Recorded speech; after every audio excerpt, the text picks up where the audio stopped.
So continuing on with our tours of the demonstration garden, this is our bed 5. This is a big old Soster magnolia. It has a pair right over here. You can see how huge they are. They just got done blooming and now they're leafing out. We'll go through this great trellis that we built last year out of cattle panels. We got some great blooms coming out. Here's our bignonia, or trumpet flower.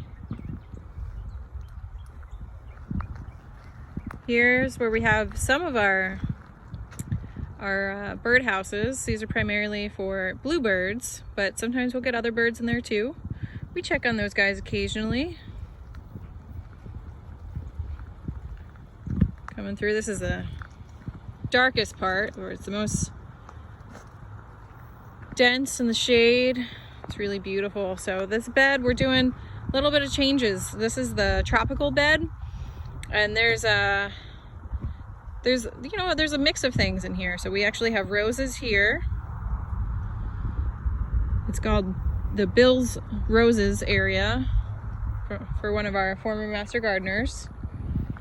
And this is all changing too. Here we've got some good yarrow. That'll start blooming soon. Great for pollinators.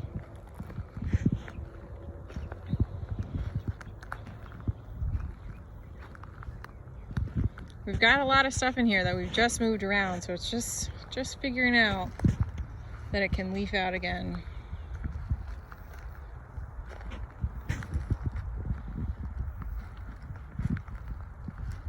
Oh, these irises are fantastic.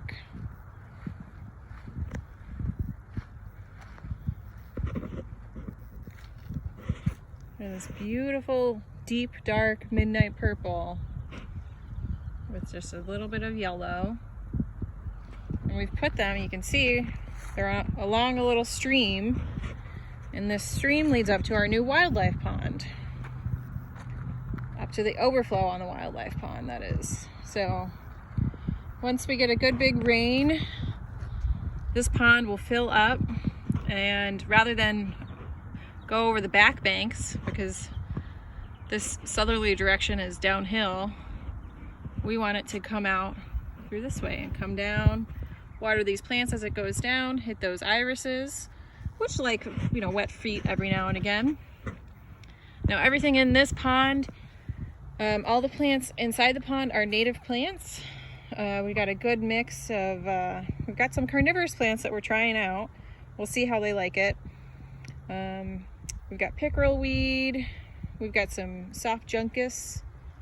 Lots of stuff. There's a coontail. And we've got this little beach that we just built up. And usually our honeybees really enjoy this area. I haven't seen too many of them out today. But they really like the spots where there's just a little bit of water on the rocks, and they can rest on the rocks and puddle and get some water without having a fear of drowning. Now you can tell that there's no pump in this system. We're trying it out. We're definitely treating with mosquito bits. It's an organic treatment that will only affect black fly larvae and mosquito larvae in the water here. And we'll just see how things go. If it turns out that we need a pump to keep everybody healthy in here, then we'll get a solar pump, but for now it's looking pretty good. So we'll go back down.